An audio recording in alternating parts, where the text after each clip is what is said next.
Amen. Amen.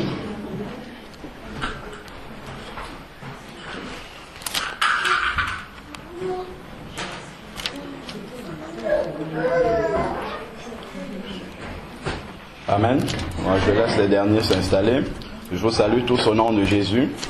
Je bénis le nom du Seigneur pour la présence de tout le monde ici. Tous ceux qui ont pu se déplacer, merci Seigneur d'avoir accompagné tout le monde. Je vois que la salle commence à se remplir alors qu'il n'est même pas encore 9 heures. Alors nous allons prier le Seigneur pour lui remettre ces moments entre ses mains. Seigneur Dieu Tout-Puissant, Père éternel, je veux te bénir encore. Seigneur, merci pour chacun, Seigneur, que tu as convoqué dans ce lieu, Seigneur. Père éternel, nous sommes venus dans ta présence, Père, non seulement pour, Seigneur, élever nos voix vers toi, pour te glorifier, pour te bénir, Seigneur, mais nous sommes aussi là, Seigneur, pour écouter ce que tu as à nous dire, Seigneur. Père éternel, je veux encore, Seigneur, te dire infiniment merci, parce que tu es un Dieu qui pourvoit à tout, Seigneur, Dieu Tout-Puissant. Père éternel, merci parce que tu permets que cette journée-ci, Seigneur, soit vraiment consacrée totalement à toi, Seigneur. Merci, Seigneur, parce que c'est ton programme, Seigneur, qui va se dérouler aujourd'hui, Seigneur. Pas celui que nous avons prévu, Seigneur, mais celui que toi, tu as en projet, parce que tu sais mieux que nous, Seigneur, ce dont nous avons besoin, ce qui constitue, Seigneur, la nourriture spirituelle dont nous avons besoin en ce moment même, Seigneur. Tu la connais mieux que nous, Seigneur. Et merci parce que tu disposes de toutes choses, Seigneur, pour que tu puisses, Seigneur, réaliser ton projet, Seigneur, dans nos vies. Éternel Dieu, je veux te prier pour moi-même, Seigneur, que ta présence encore m'inonde davantage en ce moment, que ton onction, Seigneur, se manifeste davantage, Seigneur, en ce moment où je vais ouvrir le Saint-Livre, Seigneur, pour parler de ta part, Seigneur. Que ce ne soit pas par moi-même que je parle, Seigneur, mais que ce soit toi-même, Seigneur, qui parle à ton peuple, Seigneur. Que mes lèvres ne soient qu'un instrument, Seigneur, que tu utilises pour, Seigneur, toucher et parler au cœur de chacun de tes bien-aimés ici, Seigneur Dieu Tout-Puissant. Éternel, nous te bénissons, nous te rendons grâce au nom de ton Fils Jésus-Christ. Amen. Je veux bénir le nom du Seigneur et rendre grâce vraiment au Seigneur parce que le Seigneur aime beaucoup cette église. Je le dis régulièrement, mais je vais le dire encore aujourd'hui. Le Seigneur aime beaucoup cette église. Parmi nous, il y en a qui étaient ceux qui viennent à la matinale. Je ne parle pas des jeunes parce que vous ne venez pas à la matinale, mais vous avez commencé à venir. Je bénis le nom du Seigneur pour cela. Il y a quelque temps, je ne sais pas, 1 an peut-être, on avait fait pendant près de 2 mois un message sur le baptême dans le Saint-Esprit. Vous avez assisté, vous avez participé, je vais plutôt le dire comme ça, à ces messages-là. Et à la fin, le Seigneur nous avait mis à cœur de prier, par le biais de la sœur Anastasia, le Seigneur nous avait mis à cœur de prier pour qu'il accorde le baptême dans le Saint-Esprit à ses enfants. Et quand je préparais justement cette journée où on devait faire la prière par rapport à cela, le Seigneur m'avait donné un songe dans lequel j'avais vu le pasteur en train de prêcher sur le baptême dans le Saint-Esprit. Et j'avais donné le témoignage ici le jour où on avait prié pour ce sujet-là. Et vous savez, quand le Seigneur parle, il ne faut jamais laisser tomber ce que le Seigneur dit. Si on ne voit pas l'accomplissement, il faut toujours le garder quelque part. Parce que le Seigneur a son heure, l'heure à laquelle il veut que cela s'accomplisse, parce que c'est le moment où il veut faire les choses. Et pour moi, cela s'est accompli ce week-end, parce que le frère Henri était là, il n'était pas du tout parti pour parler sur le baptême dans le Saint-Esprit, mais il a beaucoup insisté là-dessus, et surtout avec les jeunes. Ça a commencé avec les jeunes. Il a beaucoup parlé de cela, et le frère Jean-Louis, pour la première fois, j'ai écouté son témoignage personnel de comment est-ce qu'il a été baptisé dans le Saint-Esprit par le Seigneur. Et pour moi, c'est vraiment l'accomplissement de ce que le Seigneur avait montré à ce moment-là. Ça veut dire que le Seigneur veut vraiment faire quelque chose dans l'Église. Il veut vraiment travailler avec ses enfants, et il ne faut pas se mettre en travers du chemin du Seigneur. Ce que le Seigneur veut accomplir, il faut le laisser accomplir son plan. Que aucun homme ne se mette en travers du chemin du Seigneur. Il faut écouter, obéir à la parole du Seigneur et laisser intégrer le plan du Seigneur, parce que de toutes les manières c'est le plan du Seigneur qui s'accomplira toujours. Et voilà, après le message du frère Henri avec les jeunes, il y a beaucoup de jeunes avec qui j'ai eu l'occasion de partager, et je me suis rendu compte que c'est quelque chose qu'ils ont vraiment à cœur. Quand ils ont entendu, ça a vraiment fait tilt dans leur tête. Ils ont compris qu'ils ont besoin de ça pour avancer avec le Seigneur. Et voici ce que le Seigneur me met à cœur. On va prendre le temps, je le dis parce que les adultes sont aussi là. S'il y en a qui sont intéressés par ce sujet-là, il faudra vous brancher au programme des jeunes. Le Seigneur me met à cœur de prendre du temps avec ces jeunes-là pour leur expliquer ce que ça signifie le baptême dans le Saint-Esprit. Ce que ça peut apporter vraiment dans la vie, surtout d'un jeune chrétien qui démarre, et même des plus anciens.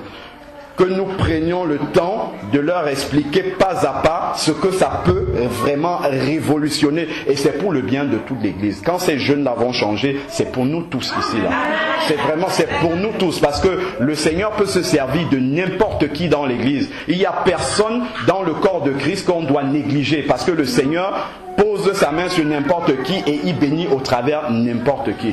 Ça, il faut en être sûr, il faut en être convaincu et il faut prier pour que le plan du Seigneur s'accomplisse. Donc, on va prendre le temps, lorsque vous m'aurez donné une date, de commencer cette étude-là. On va l'annoncer pour que s'il y a d'autres personnes qui veulent se joindre à ce programme-là, on va le faire jusqu'à la fin. Et à la fin, on va prendre du temps pour prier pour que vous receviez le baptême dans le Saint-Esprit. Mais on va le faire comme dans la Bible. On va demander au Seigneur de nous envoyer une véritable Pentecôte ce jour-là. On va prendre une journée où on va rester dans la présence de Dieu. Une journée de jeûne, mais on ne va pas faire jeûne et prière, on va faire jeûne et adoration. On va rester dans l'adoration pendant une journée jusqu'à ce que le Seigneur baptise dans son esprit tous ceux qui seront présents, comme les 120. La Bible nous dit dans Acte 2 que le Seigneur a baptisé les 120, il n'a pas baptisé 119.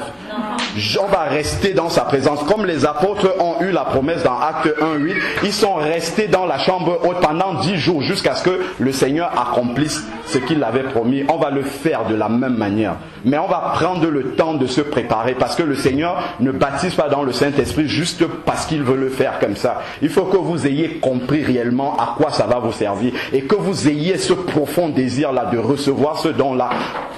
Pas pour vous élever, parce que le baptême dans le Saint-Esprit, ça abaisse plutôt. Ça abaisse parce que quand on le reçoit, c'est pour devenir serviteur des autres. Donc ça nous fait descendre en humilité pour servir les autres et c'est pour le bien de l'ensemble de la communauté. Et on va prendre le temps aussi d'apprendre c'est quoi la véritable adoration spirituelle. Pour que en ce moment-là, à la fois lorsque vous recevez le baptême dans le Saint-Esprit, qu'on aille plus loin même que les langues nouvelles, que vous puissiez chanter en langue. Il y en a beaucoup qui sont là, qui sont dans le ministère de l'adoration. Moi je rêve d'une église où on est là, on a des jeunes, on a Émilie qui chante en langue, on a Floris qui chante en langue, on a la sœur Jennifer qui prophétise sur l'église. C'est ce que le Seigneur veut accomplir. Ça c'est pas seulement pour les autres. Vous, à votre jeune âge, vous pouvez le faire. Le Seigneur a donné, on a vu dans Marc, c'était dans Marc 16, 17 que le premier chrétien, le premier jour, il peut avoir tout cela, mais ce n'est pas pour nous enorgueillir, c'est pour servir l'Église. Et c'est de cette manière-là que le Seigneur va commencer à remplir les dons en vous, et vous pourrez exercer les dons pour l'ensemble de l'Église. Des paroles de connaissance, tout ça, c'est pour exhorter, édifier, c'est pour apporter le message à l'Église. Il ne faudrait pas que ça soit concentré entre les mains de 1, 2, 3 personnes. Il faut que ça soit pour tout le monde parce que personne n'est indispensable dans le corps de Christ. Il faut que tout le monde puisse l'exercer, qu'on puisse être tous interchangeables et pouvoir accomplir le plan de Dieu. Amen. Alors, donc en venant ce matin pour prêcher, je pensais qu'on devait commencer l'étude sur la guérison divine. Mais comme vous avez vu, le Seigneur a déjà changé le plan. On a commencé dans la prière le matin et le Seigneur a changé le programme. Donc je pense pour ma part qu'on commencera samedi prochain à la matinale. Donc si vous voulez apprendre à prier pour les malades et booster votre foi, il faudra venir à la matinale à partir de samedi prochain si le Seigneur ne change pas de programme à nouveau. Donc le Seigneur a lui-même donné le thème de la prédication de ce matin tout à l'heure. Je ne sais pas comment on va l'appeler.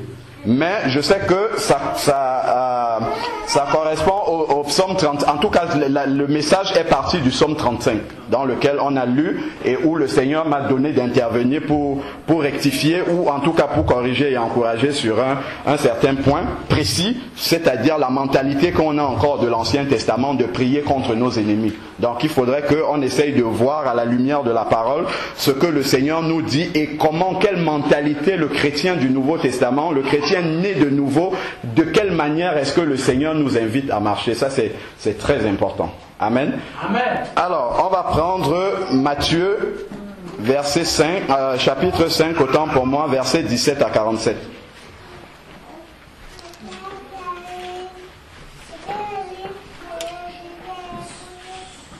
Donc, avant cela, je vais le dire, peut-être les jeunes ne connaissent pas suffisamment comment est-ce que la parole de Dieu a été donnée, l'histoire en fait de la transmission de la parole de Dieu. Je vais juste vous donner rapidement quelques éléments comme ça d'appui qui vont nous permettre de bien comprendre ce que le Seigneur dit dans ce passage-là.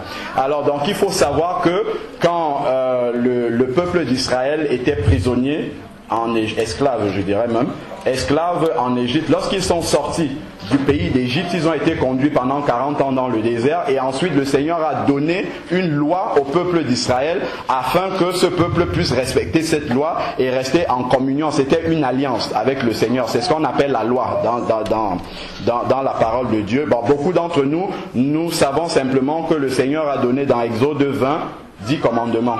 Il faut savoir que quand on lit le Lévitique, le Deutéronome, il y en avait 613 au total. Donc le peuple d'Israël était tenu de marcher selon ces 613 commandements-là pour être en communion avec le Seigneur. Et ça, durant tout l'Ancien Testament, jusqu'à quelque part dans les évangiles, le peuple marche toujours selon cette loi-là. Bon, il faut comprendre maintenant ce que Jésus a introduit, la venue de Jésus. Qu'est-ce qu'elle a introduit véritablement? Déjà, il faut comprendre que cette loi-là a été donnée au peuple d'Israël, au peuple juif. C'est-à-dire que le Seigneur a voulu, puisque l'homme ne peut pas trouver Dieu par lui-même, Dieu est venu se révéler à l'homme en se manifestant dans le buisson ardent pour dire à Moïse que j'existe, je suis Dieu. Voilà, donc quand il s'est manifesté comme ça à Moïse, Dieu s'est choisi un peuple sur la terre, le peuple d'Israël, qui lui a servi en quelque sorte de laboratoire pour l'humanité tout entière. Donc il a commencé à travailler d'abord avec le peuple d'Israël et ensuite, lorsque ce laboratoire-là serait mature, le Seigneur avait en projet d'envoyer ce peuple maintenant pour que ce qu'ils ont acquis, cette relation avec le Seigneur, qu'ils puissent la transmettre à l'ensemble des peuples de la terre. Donc le peuple d'Israël devait être un peuple de missionnaires. Ce que nous faisons maintenant, c'est le peuple d'Israël qui devait le faire. Et donc, ensuite, Jésus est intervenu pour être en fait le point de jointure entre Israël et le reste, c'est-à-dire nous, les païens, les anciens païens, on va dire ça comme ça. Donc Jésus est le trait d'union entre les deux. Donc quand Jésus arrive, il y a quelque chose qui se passe, il y a une transition qui se passe, pour passer du peuple d'Israël à l'ensemble des enfants de Dieu. Maintenant, il n'y a plus de juifs, il n'y a plus de grecs, c'est-à-dire il n'y a plus de païens, nous sommes tous des enfants de Dieu. Amen. Donc c'est cette transition-là en fait qu'il faut comprendre. Parce que beaucoup d'entre nous, on n'a pas compris la transition et on est resté dans l'ancienne mentalité. Et on continue à marcher comme si Jésus n'était pas venu remettre les choses en place. Donc il est important que l'on comprenne comment est-ce que cette transition-là s'est faite et comment est-ce qu'on doit faire les choses maintenant. Amen. Ça ne veut pas dire que tout ce qu'on nous donne dans l'Ancien Testament n'est pas important. C'est très très important parce que Paul nous dit dans l'une des épîtres que ça a été donné, l'Ancien Testament nous a été donné pour nous servir d'exemple. Donc on doit lire l'Ancien Testament, s'en inspirer et surtout voir comment Jésus l'interprète. Ça c'est ce qui est important. Il faut voir comment Jésus interprète ces commandements qui sont donnés dans l'Ancien Testament. Alors donc on est ici dans cette étude de la transition du passage de la loi à ce qu'on appelle la grâce. La grâce c'est ce qui a suivi la mort et la résurrection de Jésus. Alors, je suis dans Matthieu 5 au verset 17. C'est Jésus qui parle. Chez moi, c'est intitulé l'accomplissement de la loi et des prophètes. Ne pensez pas que je sois venu abolir la loi ou les prophètes. Je suis venu non pour abolir. Je crois que je vais expliquer au fur et à mesure, parce que si je reviens, on aura tout oublié et puis on risque de relire 2 fois et c'est très long. Alors, ne pensez pas que je sois venu abolir la loi ou les prophètes. Je suis venu non pour abolir, mais pour accomplir. Amen. En vérité, je vous le dis, jusqu'à ce que le ciel et la terre passent, pas un seul iota. Pas un seul trait de lettre de la loi ne passera jusqu'à ce que tout soit arrivé. Celui donc qui violera l'un de ces plus petits commandements ou qui enseignera aux hommes à en faire de même sera appelé le plus petit dans le royaume des cieux, mais celui qui les mettra en pratique et les enseignera, celui-là sera appelé grand dans le royaume des cieux. Car je vous le dis, si votre justice n'est pas supérieure à celle des scribes et des pharisiens, vous n'entrerez point dans le royaume des cieux. Je vais déjà m'arrêter à ce moment-là, à ce niveau-ci. Donc le Seigneur nous dit, dès le verset 17, qu'il n'est pas venu abolir la loi, c'est-à-dire il n'est pas venu annuler l'Ancien Testament, mais il est venu l'accomplir. Pourquoi? Parce que tout simplement, il faut comprendre que la loi avait ses 613 commandements. Vous imaginez bien qu'aucun homme sur la terre ne peut accomplir ça fidèlement. Et Paul va nous dire quelque part que si nous voulons respecter la loi, si nous transgressons un seul des 613 commandements, c'est comme si nous avions transgressé toute la loi. Et Jésus de rajouter là, au verset 20 que nous venons de lire, car je vous dis, si votre justice n'est pas supérieure à celle des scribes et des pharisiens. Vous voyez, les pharisiens et les scribes, c'était des puristes, c'était des gens qui respectaient la loi vraiment au pied de la lettre. Ils essayaient de la mettre en application dans ses moindres petits détails. Et on avait vu quand on voyait l'échange entre Jésus et Nicodème, que les pharisiens n'étaient pas contents des 613 commandements. Ce n'était pas assez pour eux. Ils en rajoutaient encore. Pour être encore, on peut dire, plus meilleur, excusez-moi l'expression, hein, pour le dire comme ça. Ils voulaient être encore meilleurs que ce que la loi disait. Mais seulement Jésus dit, pour vous, si votre justice n'est pas supérieure à la leur, vous vous imaginez déjà des gens qui respectent 613 commandements à la lettre, et Jésus dit, si votre loi n'est pas plus, votre justice n'est pas supérieure, n'est pas plus grande à la leur, ça veut dire que vous ne pouvez pas rentrer dans le royaume. Est-ce qu'il y a quelqu'un ici qui respecte fidèlement les 10 commandements? Est-ce que je ne parle pas des 613, hein, je parle juste des 10. Est-ce qu'il y a quelqu'un qui chaque jour de sa vie, depuis qu'il est converti, a respecté les 10 commandements? Ça existe? Peut-être ça existe, hein? Si vous arrivez à faire ça, levez la main. Ça veut dire qu'aucun de nous n'entrera dans le royaume des cieux. Est-ce que c'est ce que ça signifie? Voilà. Donc il faut comprendre ce que Jésus veut dire. La loi des 613 commandements qui a été donnée, comprenez, écoutez bien ce que je vais dire là, c'est très très important parce que beaucoup de chrétiens ne l'ont pas compris et c'est pour ça qu'on continue à marcher dans la mentalité de l'Ancien Testament. On continue à faire les choses comme si on était dans l'Ancien Testament. Jésus nous dit, si votre justice ne surpasse pas, ne dépasse pas ceux des pharisiens, vous ne pouvez pas rentrer dans le royaume des cieux. Tout ce qu'il veut dire. Il veut dire dans ce passage-là que les 613 commandements qui ont été donnés, c'est pour révéler la sainteté de Dieu. Pour montrer au peuple combien Dieu est saint et combien il est difficile de rentrer dans la présence de Dieu, d'entrer dans le royaume des cieux, par nous-mêmes.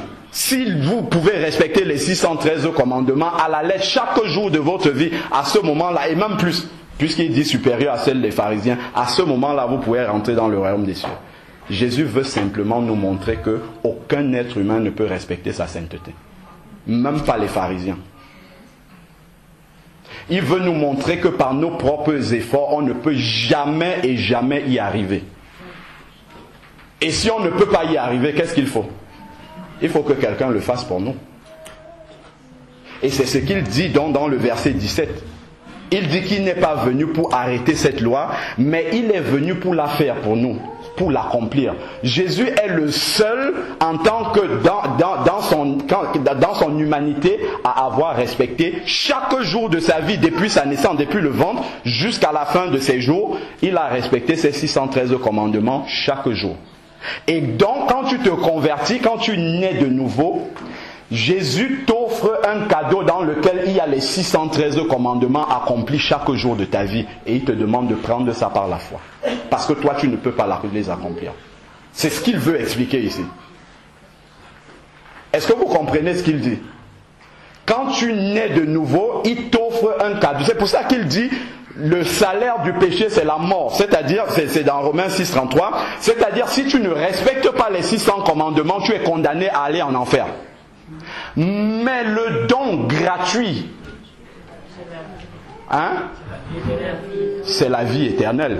Quel est ce don gratuit-là? C'est ça dont il parle. C'est cette loi-là qui est accomplie, qui fait entrer dans le royaume des cieux. Il te le donne gratuitement parce que tu ne peux pas. Et c'est ça qui est tellement difficile à comprendre pour toutes ces religions qui n'ont pas de sauveur.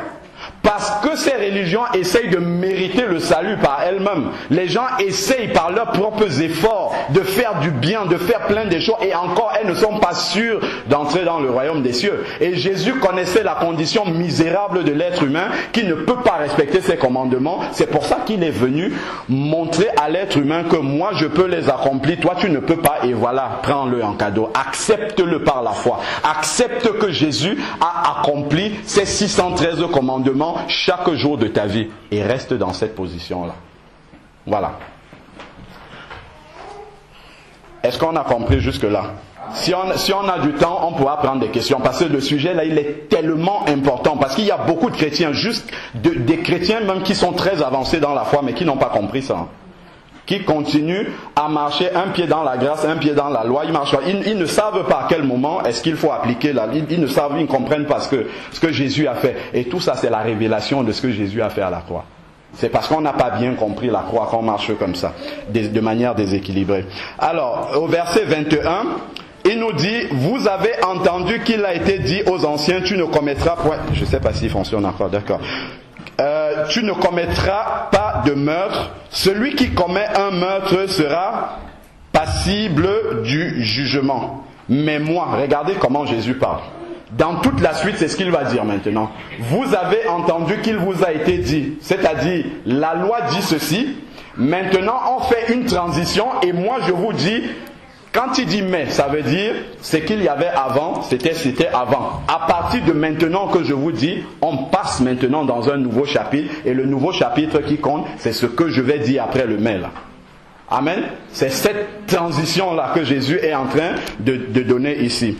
Alors, il dit, verset 22, « Mais moi je vous dis, quiconque se met en colère contre son frère sera passible de jugement. » Vous voyez, avant, la loi disait, on va lire la suite pour que vous compreniez totalement, « Celui qui dira à son frère, Raka sera justifiable du Sanhédrin. » Ça c'était la loi. Celui qui lui dira insensé sera passible de la géhenne. Vous voyez, avant, il fallait vraiment tuer son frère pour être passible du jugement. Et Jésus vient avec un commandement encore plus compliqué. Il dit, si tu dis simplement insensé à ton frère, tu es déjà passible de la géhenne. On a tendance à croire qu'il a remplacé par une loi plus facile, mais il remplace par une loi plus compliquée. Mais seulement il y a quelque chose en plus.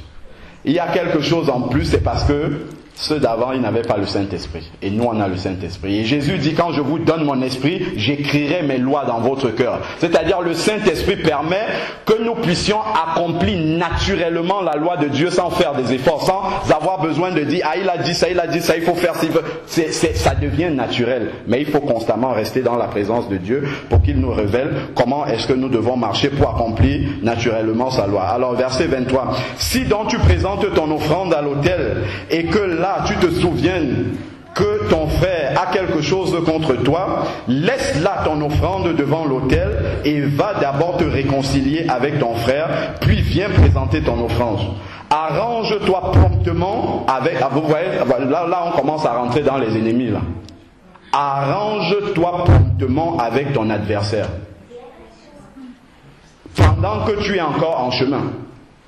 Il ne dit pas commence à prier et envoie-lui le feu. Il dit arrange-toi. Est-ce que vous avez compris la transition? Si moi je prends le psaume, je m'arrête là, je dis tue mes ennemis, pille mes ennemis, ainsi de suite. Il y a quelque chose que je n'ai pas compris. Il y a eu une transition. Amen. Il y a eu une transition que je n'ai pas compris. Et beaucoup d'entre nous, on reste comme ça dans les psaumes, on continue à prier comme David priait. Mais n'oubliez pas que David n'avait pas le Saint-Esprit. Et nous, on a le Saint-Esprit. Donc nous, on est capable de pardonner à nos ennemis. On est capable de prier pour nos ennemis. David ne pouvait pas parce qu'il lui manquait quelque chose. Il lui manquait ce Saint-Esprit-là qui est capable de contenir sa colère et de lui dire « pardonne à tes ennemis ». Et le Seigneur, lui, saura encore mieux que toutes nos prières s'occuper des ennemis. Il saura beaucoup mieux que nos prières s'occuper des ennemis. Et on n'a pas besoin de nourrir de l'animosité contre nos ennemis. Le Seigneur, lui, il saura quoi en faire.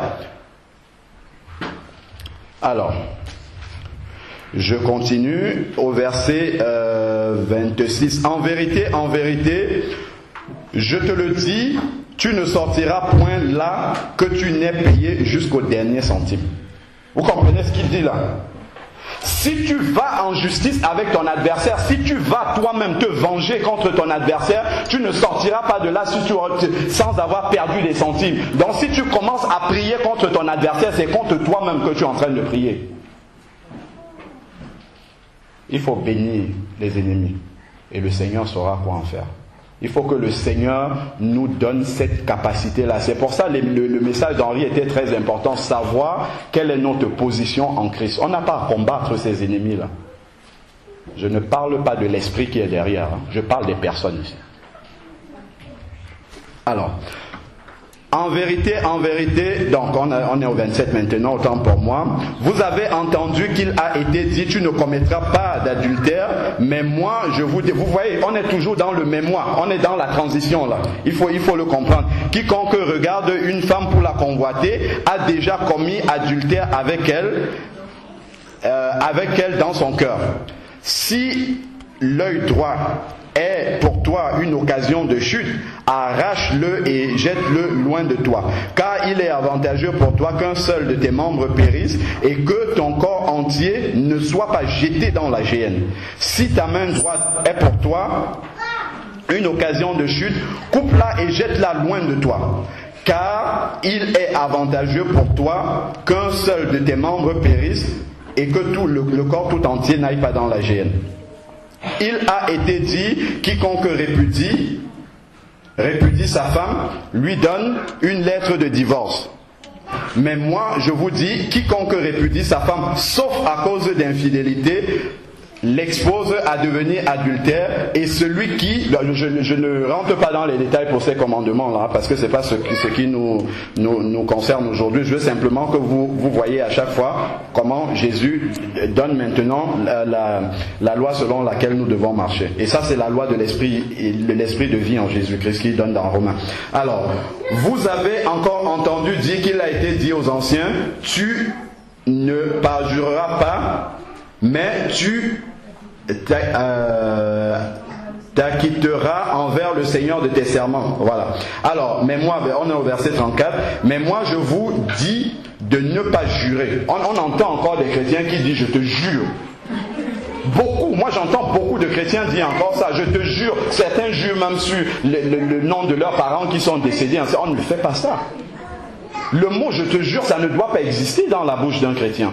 On jure encore sur beaucoup de choses. Il faut faire très attention par rapport à cela. Alors,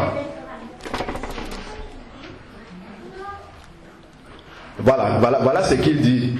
Alors, mais moi, je vous dis de ne pas jurer, ni par le ciel, ni parce que c'est le trône de Dieu, on ne jure pas par le ciel, ni par la terre, parce que c'est son marchepied, ni par Jérusalem, parce que c'est la ville du grand roi. Ne jure pas non plus, voilà, par la tête, car tu ne peux pas rendre blanc ou noir un seul cheveu. Que votre parole soit oui, oui, et non, non. Ce qu'on y ajoute vient du malin.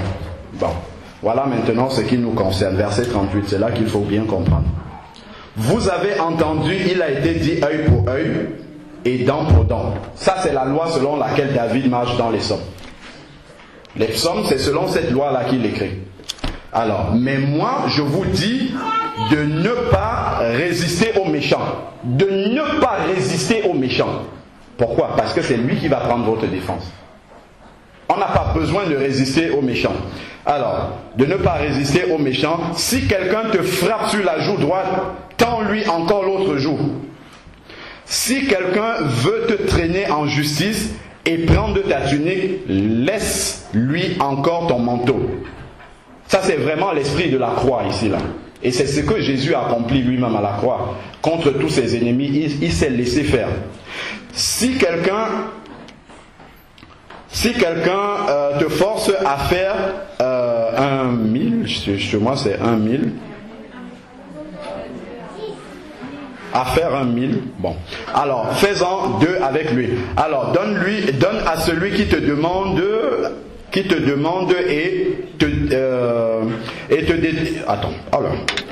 donne à celui qui te demande et ne te détourne pas de celui. Ah oui, donne à celui qui te demande et ne te détourne pas de celui qui veut emprunter de toi.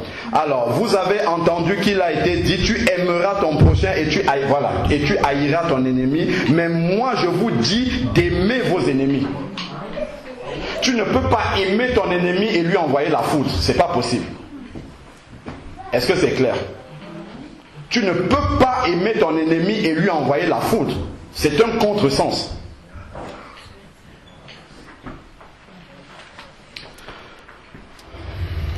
Alors, bénissez ceux qui vous maudissent. C'est Jésus même qui parle, c'est pas par la voix d'un apôtre. Bénissez ceux qui vous maudissent. Si vous entendez que quelqu'un a mal parlé contre vous, mettez-vous à genoux et commencez à prier pour lui. Amen. C'est ça la réaction du vrai chrétien qui a compris quelle est sa position. Il n'a pas à se mettre en furie contre son ennemi.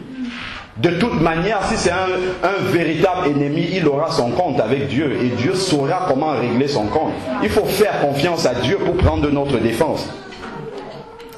Alors vous serez appelés, voilà, que quand celui qui marche de cette manière-là, et priez pour ceux qui vous maltraitent et qui vous persécutent. Alors, verset 45, alors vous serez appelés fils de votre Père qui est dans les cieux, parce que nous marchons comme Jésus a marché. Si quelqu'un marche selon ces préceptes-là, il sera appelé fils du Père qui est dans les cieux, car il fait lever son soleil sur les méchants. Vous avez vu maintenant, c'est lui maintenant qui prend notre défense. Il fait lever son soleil sur les méchants et sur les bons, et il fait pleuvoir sur les justes et sur les injustes. C'est le Seigneur qui sait comment il décide. Alors, verset 46, en effet, si vous aimez ceux qui vous aiment, quelle récompense aurez-vous? Les péagers aussi, c'est-à-dire des personnes les plus mécréantes, on va dire les plus loin de Dieu, en font aussi pareil. Elles aiment les personnes qui les aiment. Et si vous saluez seulement vos frères, que faites-vous? Allez vers les païens. Il faut parler avec les païens. Il faut discuter avec eux. Pas dans le sens de devenir comme eux, mais dans le sens de leur transmettre l'évangile. Si on reste dans notre cocon et qu'on ne va jamais vers eux parce qu'on a peur d'être sali par eux, comment eux ils entendront l'évangile? Il faut être au contact de ces personnes-là. Alors, et si vous saluez seulement vos frères, alors que faites-vous d'extraordinaire? Les païens eux aussi, alors les païens aussi eux-mêmes en font autant. Allez, soyez donc parfaits comme votre Père Céleste est parfait. Alors, je vais donner maintenant, on va aller dans Galates 3, verset 24.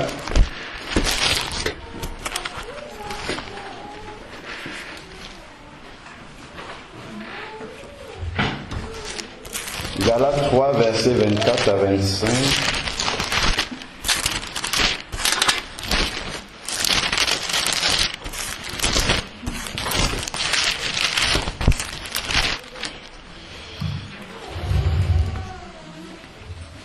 Alors, Galates 3, versets 24 à 25. Ainsi, la loi a été donnée comme un précepteur. Donc c'est quelqu'un qui vient avant. Dans une autre version, on dit la loi a été donnée comme un pédagogue. Voilà, c'est-à-dire les 613 commandements, c'était pour enseigner aux enfants de Dieu comment marcher selon les principes de Dieu. Et il nous explique pourquoi donc cette loi-là a été donnée. Ainsi, la loi a été donnée comme un pédagogue, j'aime mieux cette expression, pour vous conduire à Christ. Donc c'était pour nous amener jusqu'à Christ et nous révéler la sainteté de Christ. Celle-là que par nos propres efforts, on ne peut pas satisfaire. On ne peut pas satisfaire à cette sainteté-là. C'est pour ça que la loi nous a été donnée, pour nous révéler la sainteté de Dieu. pour nous conduire à Christ, afin que nous soyons justifiés par la foi. Justifiés par la foi, c'est-à-dire que nous ne pouvons pas par nos propres œuvres accomplir les 613 commandements. Il faut simplement que nous ayons la foi en ce que Jésus nous a donné ce cadeau-là, comme étant accompli déjà, et que nous restions dans la marche, dans les commandements qu'il est en train de nous donner. Amen. Alors, verset 24. Ainsi, la loi a été autant pour moi. La foi étant venue, nous ne sommes plus sur ce pédagogue. Dans l'église de Jésus n'est pas sous la loi. Vous marchez comme les gens qui étaient sous la loi. Ça, il faut bien l'avoir compris. La parole de Dieu nous dit dans Jérémie 17 au verset 9 que le cœur de l'homme est tortueux et méchant. Qui peut le comprendre? Ça, c'est ceux qui avaient, dans la loi, c'est ceux qui n'avaient pas l'Esprit de Dieu. Parce que quand l'Esprit de Dieu vient, il régénère notre cœur afin que nous puissions voir notre ennemi, je ne le dirais même pas comme ça, afin que nous puissions voir quelqu'un qui a quelque chose contre nous et rigoler vraiment du fond du cœur avec lui, parce que nous lui avons pardonné. Dieu nous a rendus capables de faire une chose pareille. Il nous a rendu, arrêtons de dire c'est plus fort que moi, je n'arrive pas à pardonner. Dieu nous a rendu capables de pardonner totalement et d'aimer nos ennemis. Parce que la parole de Dieu est la vérité. Et si elle est la vérité, ça veut dire qu'elle s'accomplit pour tous les êtres humains que Dieu a fabriqués. Et puis c'est lui qui fabrique les êtres humains. Il ne peut pas donner un mode d'emploi qui ne peut pas s'appliquer pour l'un ou qui choisit les personnes pour lesquelles ça peut s'appliquer. Non. Si on n'arrive pas à le faire, c'est parce qu'on n'a pas la volonté de le faire. Alors, Luc 9 du verset 51 au verset 56. Je souhaite qu'il reste un peu de temps pour que si vous aviez des questions, on puisse les voir rapidement. Alors, Luc 9, verset 51 à 56.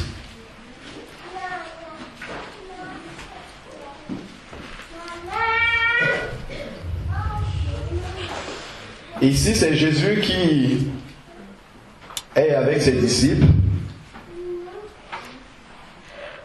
Lorsqu'approchaient les jours où il devait être enlevé du monde, il prit la ferme résolution de se rendre à Jérusalem. On parle de Jésus et envoya devant lui des messagers. Il se mit en route et entrèrent dans un village de Samaritains, afin de faire les préparatifs pour lui. Mais on ne le reçut pas. Parce qu'il se dirigeait vers Jérusalem. Verset 54.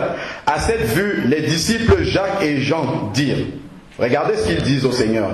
Seigneur, veux-tu que nous disions au feu de descendre du ciel et de les consumer? C'est-à-dire, veux-tu que nous nous vengions? Nous avons la capacité, Dieu nous a donné cette capacité-là. Mais ici, est-ce que nous devons alors utiliser cette puissance-là à tout va? Est-ce que nous devons l'utiliser comme ça, envoyer la foudre sur les ennemis, parce que Dieu nous a donné cette capacité de le faire? Voilà ce que Jésus répond. Il se retourna vers eux et les reprit sévèrement, parce qu'il voulait envoyer le feu sur leur... En réalité, c'était des ennemis. Il voulait envoyer le feu sur eux pour qu'ils soient consumés. Il se tourna vers eux et les reprit sévèrement en disant, vous ne savez pas de quel esprit vous êtes animés. Et ça, beaucoup de chrétiens, c'est comme ça. On ne sait pas quel esprit on a en nous. C'est pour ça qu'on marche selon la mentalité des gens qui n'avaient pas l'esprit dans l'Ancien Testament. Parce qu'eux, ils ne savaient pas comment est-ce qu'ils pouvaient se défendre. Donc, ils demandaient au Seigneur d'accomplir les vœux de leur cœur qui n'était pas régénéré. C'est pour ça qu'ils demandaient au Seigneur de détruire les ennemis, et ainsi de suite. Parce qu'ils ne savaient pas autre chose. La loi avait dit œil pour œil, dent pour dent. C'est normal, ils marchaient selon cette loi-là. Alors, donc, il continue, vous ne savez pas de quel esprit vous êtes animés. On a reçu tous un esprit de pardon, un esprit de réconciliation, un esprit d'apaisement. Et Paul va dire dans l'une de ses épîtres, il faudrait que, tant que cela dépende de vous, que vous soyez en paix avec tous les hommes. Vous vous rendez compte, mets pas d'exception avec tous les hommes, tant que ça dépend de toi. Donc si tu as quelque chose contre quelqu'un, il faut que toi tu aies fait toute la démarche pour que ça soit rétabli entre vous deux. Après maintenant, la parole ne nous donne pas la garantie que celui qui est en face va l'accepter. Mais il faut que toi tu aies fait toute la démarche pour qu'il n'y ait plus rien que la personne puisse raisonnablement au regard de la parole de Dieu te reprocher toi. Que tu sois irréprochable selon ce que la parole de Dieu te demande de faire. Après maintenant, si ton adversaire ne remplit pas son contrat, ça c'est pas ton problème. Tu pries pour lui. Amen. Alors, car le Fils de l'homme est venu non pour perdre les âmes des hommes, mais pour les sauver. Parce que par ta prière, tu peux sauver ton ennemi. Est-ce que tu le sais? Au lieu qu'il se perde, peut-être qu'il a quelque chose en lui que Dieu peut réutiliser pour qu'il devienne quelqu'un de bien. Il y a des personnes qui étaient entre guillemets des démons, mais qui sont devenus de vrais enfants de Dieu. On voit des témoignages tout le temps. Regardez par exemple, il y a un exemple très frappant dans la Bible.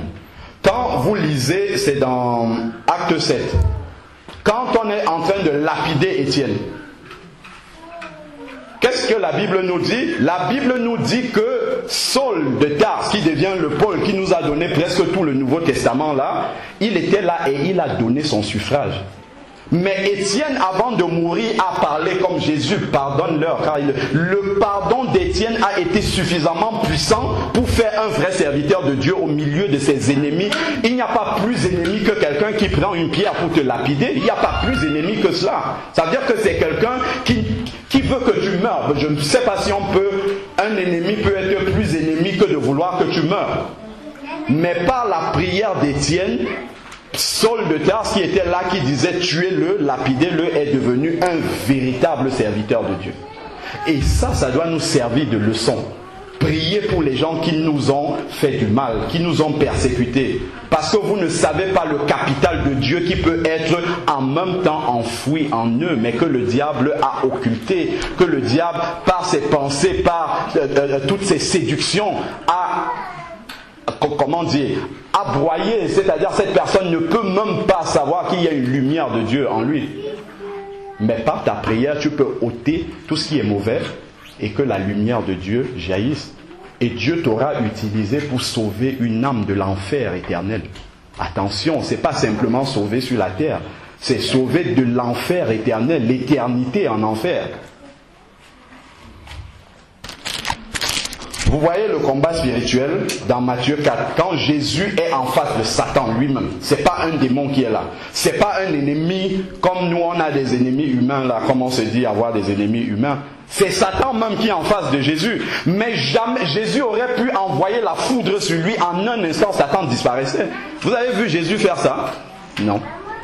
L'heure n'était pas arrivée. Il sait à quel moment Satan sera jugé et il ne se presse pas. Il sait que le Père va faire les choses en ordre. Il discute avec Satan et il convainc Satan par la parole. Tout simplement. Ça c'est le vrai modèle, le véritable modèle de combat spirituel du chrétien. C'est dans Matthieu 4. C'est comment Jésus discute avec Satan. Il lui répond par la parole. Jamais, on voit souvent des chrétiens injurier Satan, envoyer des paroles de méchants. Jésus ne fait pas ça. Hein. C'est une erreur dans le combat spirituel. Même quand on veut prier contre les esprits mauvais, de commencer à injurier. Jésus ne fait jamais ça. Jamais, jamais. Il faut laisser ça au Père. Il saura comment régler même de Satan qui est le pire de tous les ennemis que l'on peut voir dans Matthieu 4. Jésus ne l'injure pas. Mais quand on le voit discuter avec Satan, on voit qu'il a le dernier mot. Et c'est ce que le chrétien doit comprendre. Si le diable t'attaque, tu as le dernier mot. Parce que quand Jésus en avait assez de Satan, il lui dit retire-toi maintenant. Ça veut dire que depuis le début, il avait le pouvoir de lui dire retire-toi. Il n'a pas besoin de prononcer beaucoup de paroles injurieuses. Hein. Tu dis à Satan quitte immédiatement. On a vu pendant le week-end que même le chrétien qui a 1 heure de conversion peut dire à Satan dégage. Il va dégager. On n'a pas besoin de lui montrer qu'on a ce pouvoir-là. On l'a, c'est vrai. Dès qu'il commence à le faire, on dit allez. Et vous savez qu'une des plus grandes séductions du malin, il sait que le plus petit des chrétiens, je ne parle pas petit en âge, je parle du petit en conversion. Le chrétien qui s'est converti le plus récemment possible, on a bien vu, a le pouvoir sur Satan lui-même. comme il le sait, qu'est-ce qu'il va faire? Il vient se présenter sous plusieurs formes que l'on rencontre dans nos vies et il nous détourne l'attention. Que notre attention ne soit pas centrée sur Dieu mais centrée sur lui. Et on passe le temps comme ça à le combattre et c'est le temps qu'on ne se rapproche pas de Dieu. Il faut faire très attention à ce que je dis. Et j'entendais quelqu'un dire que si Satan ne peut pas nous retenir, il nous pousse. Vous comprenez ce que ça veut dire? S'il ne peut pas nous retenir, puisqu'il sait qu'aucun chrétien ne peut l'adorer et se mettre à genoux devant lui, comme il sait que nous ne pouvons pas le faire, qu'est-ce qu'il fait? Il va nous détourner l'attention de celui qu'on doit normalement adorer pour qu'on passe le temps à se concentrer sur lui, on passe le temps à le chasser, on le voit partout dans nos ennemis, ainsi de suite. Vous avez écouté, moi j'ai été vraiment très édifié par l'image que le frère Henri Viomura a donnée concernant l'aquarium. Concernant l'aquarium, nous sommes vitrés de partout par le Seigneur. L'ennemi est dans l'aquarium et il y a cette vitre insurmontable là du sang de Jésus qui est sur nous. Donc il ne peut pas nous atteindre. Comme il ne peut pas nous atteindre, c'est ce que je disais tout à l'heure, ça veut dire qu'il ne peut pas nous retenir. Et comme il ne peut pas nous retenir, qu'est-ce qu'il nous fait? Il nous pousse. Et comment il nous pousse? Il nous fait croire que nous sommes avec lui dans l'aquarium et qu'il peut nous attraper à tout moment, alors qu'il ne peut pas. Donc on passe le temps à le chasser alors qu'il n'est pas là. Nous sommes protégés par la vie et on passe le temps à le voir partout alors qu'il n'est pas avec nous. Et c'est le temps que nous devions passer prosternés devant le Seigneur pour qu'il nous révèle sa volonté, pour qu'on aille faire son travail. Et c'est le temps qu'on est en train de s'occuper d'un ennemi qui est vaincu. Le diable ne sera pas plus vaincu qu'il ne l'est déjà à la croix si on passe le temps à le chasser. Il sera vaincu de la même manière. Donc c'est une séduction. En fait, il utilise le temps qu'on doit se consacrer à Dieu pour qu'on se consacre à lui alors qu'il est vaincu, il ne peut rien faire. Mais cette séduction-là, où est-ce qu'elle se passe? C'est là, dans la tête. C'est parce que le chrétien ne connaît pas sa position en Christ. Quand tu connais réellement ta position en Christ, tu ne t'occupes pas de lui. Tu fais le travail de Dieu. Quand lui, il se présente, tu l'élimines. Et tu continues. Parce que tu sais que tu as le pouvoir de toute manière sur lui. Tu n'as pas besoin de passer le temps à le chasser. Il va toujours venir sous une forme ou sous une autre. Ça, il faut le comprendre. Le malin, il se chante, dit qu'il se déguise en ange de lumière. Il prend plusieurs formes. Il vient habiter sur des personnes. Enfin, il utilise des personnes qui sont proches de vous pour vous embêter, ainsi de suite. Mais il faut apprendre à voir les ruses du diable qui ne vous détournent pas l'attention du plan de Dieu. C'est ça qui est important. Gardez les yeux centrés sur Jésus et non centrés sur lui. Il veut nous détourner pour que nous ne fassions pas le plan de Dieu. Vous voyez, même dans la Bible, même Pierre qui était un apôtre, Jésus demande « Qui dit-on que je suis ?» Pierre a été connecté au ciel immédiatement. « Tu es le Fils de Dieu, le Messie. » Jésus lui dit « Ce n'est pas toi qui as eu cette révélation, c'est le Père qui te l'a révélé. » Ça veut dire que Pierre était vraiment connecté au ciel. Mais la seconde d'après, Satan était déjà là. La seconde d'après, il dit « Jésus, tu ne vas pas aller à la croix. » Il lui dit « Non, arrière de moi, Satan. » Une minute, il était avec le ciel. La seconde d'après, il est avec. Le diable peut réussir à l'inspirer. Qu'est-ce que ça signifie? Ça signifie que Satan rôde toujours autour. Surtout quand tu viens d'être béni, il est toujours là autour. Pour te séduire, pour te détourner. Mais il ne faut pas que tu passes le temps avec lui. Tu l'enlèves de ton chemin et tu continues et tu regardes à Dieu. C'est ça qui est le plus important. Parce que c'est Dieu qui va te révéler la vérité de ce qui doit vraiment être ton objectif. Alors, on va finir dans Romains 12, du verset 17 au verset 21. Romains 12, verset 17.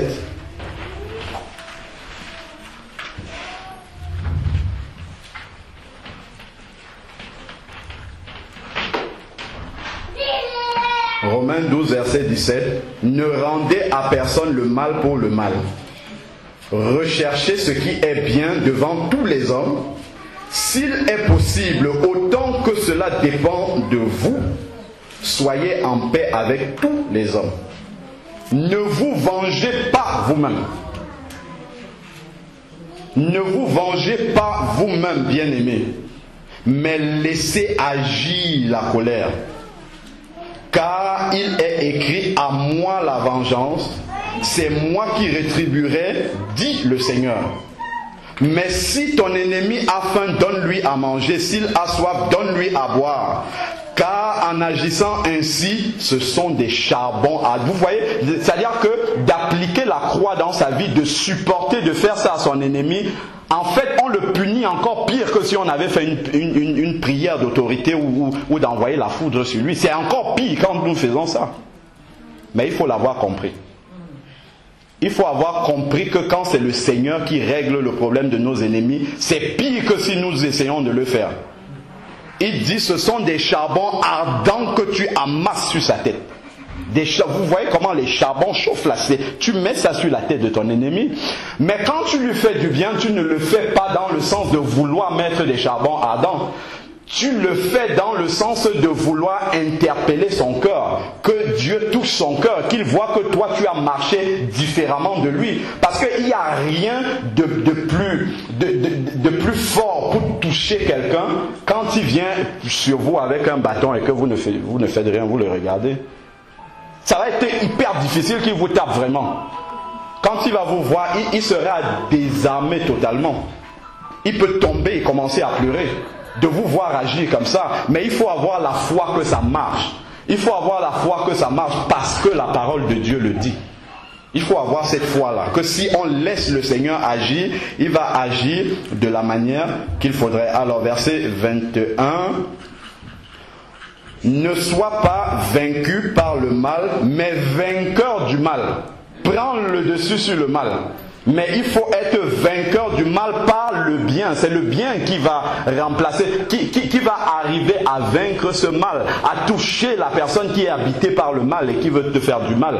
C'est par ton bien que tu vas arriver vraiment à lui montrer le chemin. S'il peut entendre la voix de Dieu, mais s'il n'entend pas la voix de Dieu, ce sont des charbons ardents que le Seigneur lui-même va mettre sur sa tête et non toi. Amen.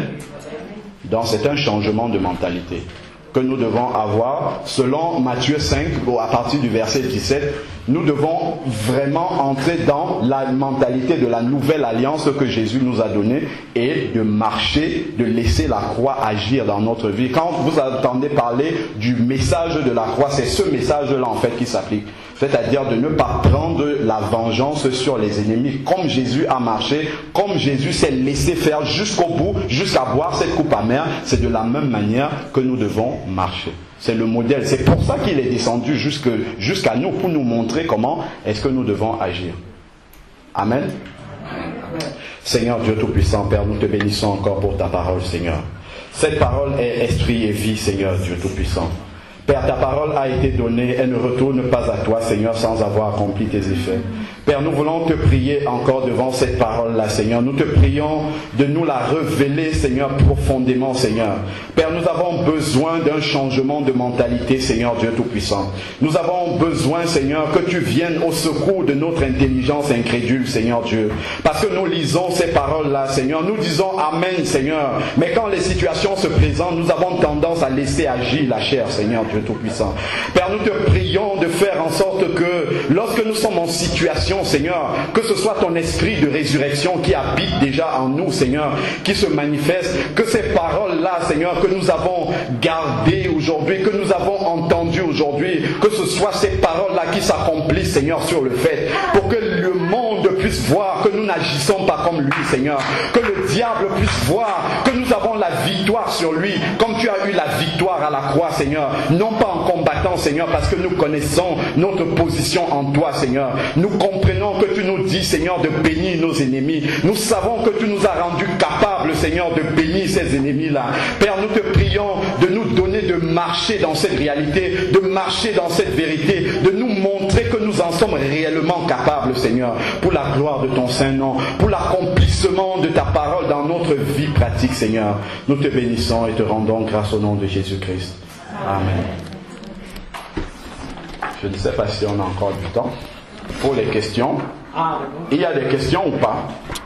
Parce que c'est très important ce qu'on a vu là. S'il y a des questions, on peut prendre le temps, le pasteur est là, on peut répondre ensemble. Non, c'est la jeunesse qui va. Bon, d'accord, ok, entendu.